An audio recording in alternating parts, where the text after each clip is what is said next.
माँ ना कहले लिपिका खंडुआल लिपिका खंडुआल लिपिका खंडुआल जगतसिंहपुर। कौन अनुभूति अच्छी कह माँ थे मुझे आसुए पूरी ट्रेन हठात रघुनाथपुर स्टेशन आसुए से ट्रेन फेल हेली सेठू आसिक कंदरपुर आसली से भी ट्रेन फेल हेली से स्टेशन कही प्रभु मुझे जाई पहुँचबी से व्यवस्था आपड़ करें कटक स्टेशन देखला बेलू ट्रेन पूरी ट्रेन अध घंटे विलंबर अच्छी आसला बेलू टिकेट करके आसला बेलू ट्रेन भुवनेश्वर स्टेशन पाखे 2 जन लोक ट्रेन में चढ़िले कहले माँ बहुत कथा मो साथ कथा हेले मुझे कहली सर आपड़ किए मु तो किसी जानी ना मुझे जगन्नाथ मंदिर पूजक से बहुत कथा मु कहली सर मुझे चिन्ह पारे 2 जन चढ़िले भुवनेश्वर स्टेशन मुझे कहली सर आपड़ किए मुझे चिन्ह पारे ना जगन्नाथ मंदिर पूजक बहुत कथा गपिया पर से जड़े लोक स्टेशन खोर्धा स्टेशन ओल्लै पड़ी कहले कहले ये पिला केमती पुरी रे पहुँचे से व्यवस्था तुटी ये पिला केमी हेलो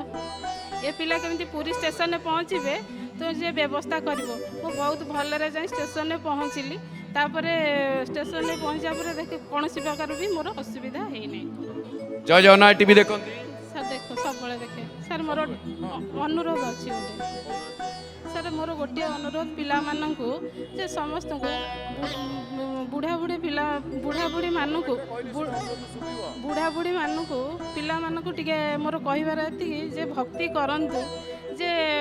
माँ बापा मैंने बुढ़ा बुढ़ी हो गला जो वृद्धाश्रम छाड़ुंट सेठी न छाड़ी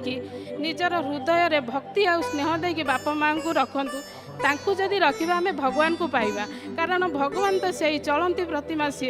भगवान कहते बापा माँ को भक्ति कर गुरुजन मान को भक्ति कर ताले मते पाइबा मते पाइब जदि भगवान को पाइबा ताले बापा माँ गुरुजन मान को आम भक्ति करवा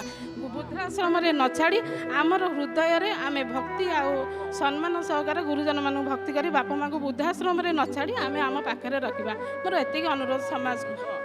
माँ को कथार मुझे सहमत किंतु मु सहमत नुहे आपण मैंने बापा माँ मान को जो मैंने वृद्धाश्रम छाड़ी दौरान भल कर छाड़ी दिखती राग लगे लगे हाँ मुझे कथा कहली और बापा माँ मैंने कौन आम उपर बोझ तक नहीं वृद्धाश्रम छाड़देवा ताने मुझे कथा कहली राग लगुनि राग लगुनि मुझे छाड़देवी मो बापा माँ ना छाड़देवा ना छाड़देवा जे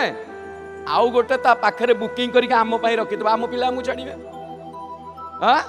कि आम जदि आम बापा माँ को वृद्धाश्रम छाड़ी आम पिला मैंने आम छाड़े आमको नहीं कि तेना आगुआ गोटे बुकिंग कर